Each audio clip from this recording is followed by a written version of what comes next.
Reporter Chrissy Etheridge had the only camera in the courtroom for a hearing this morning. Attorney John Bell says the lawsuit centers around, quote, unanswered questions after bank statements raised some red flags. He admits all of these charges might be legitimate, but they want receipts and proof. A withdrawal made at a bank branch of $3,760. You see that? Yes, that's correct. Where did that money go?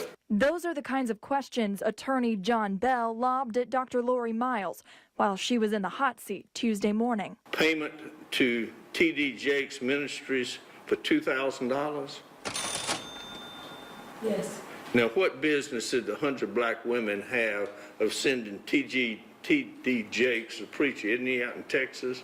Dr. Lori Myles was the president of 100 Black Women of Augusta before they became a national charter. Now the position is in dispute. A lawsuit claims she possesses and controls all of the money, checkbooks, and finances of the chapter. But after bank statements showing thousands of dollars in ATM withdrawals, grocery store and clothing store purchases, another member, Barbara Gordon, saw some red flags, so she sued. I'd probably like to use the term unanswered questions.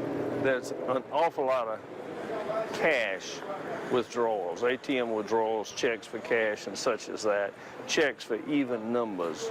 On the stand, Dr. Myles had an answer for each charge, saying the multiple $300 withdrawals were for a program called CLE, a grant they got from the CDC. She represented herself, and we heard her side as she was leaving the courtroom. But I am not going to try to get lawyers and things like that to fight a dream.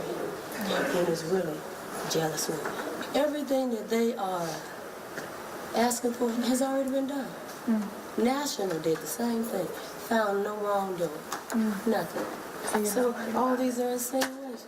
Bell says even if that's true, they want receipts to prove it. They may all be for the good of the cause, but they look more like what a person would, if they're living off of this credit card, would look like.